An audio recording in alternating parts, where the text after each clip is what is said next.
this new video I want to show you how to adjust your lumbar support.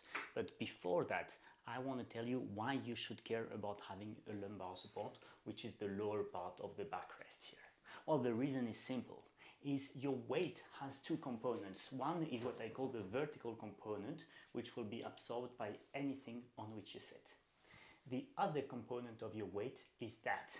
This is what I call the horizontal component of your weight.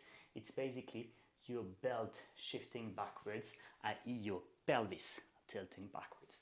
And you see the difference between a stool and an office chair is that a stool has nothing to absorb the horizontal component of your weight, and the office chair has something. So basically you transfer more weight on an office chair on which you sit properly than on a stool. And this is why it's less tiring to sit on an office chair than on a stool. Now, when I say that the lumbar support should hold your belt, what do I call the belt from an anatomical perspective?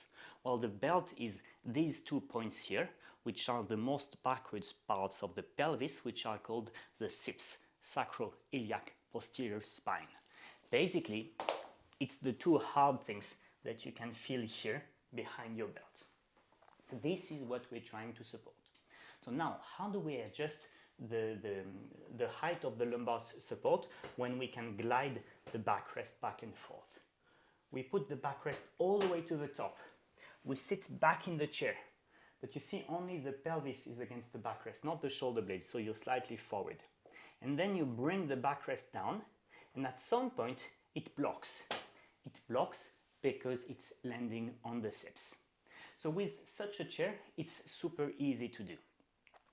With other chair models, such as those which can go up one click, then another click, then another click, and when they're at the top they go down, it's more difficult because the mechanism is reversed. You only have to adjust it upwards, you can't bring it downwards.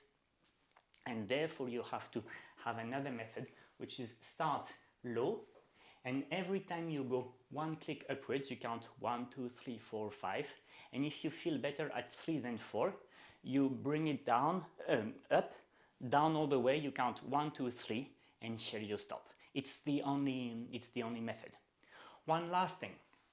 When the lumbar support is too low, you will tend to slouch. If it's too high, you'll tend to hollow your back. So this is something that you can see typically if people have a hernia. A hernia is rather associated with the round back, so make sure that the lumbar support is not too low.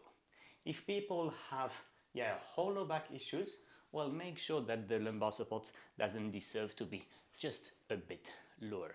If you like that, well, just check out either the posture manual or the online posture programs. You'll learn tons more on posture, ergonomics, and how to make a healthy use of your body.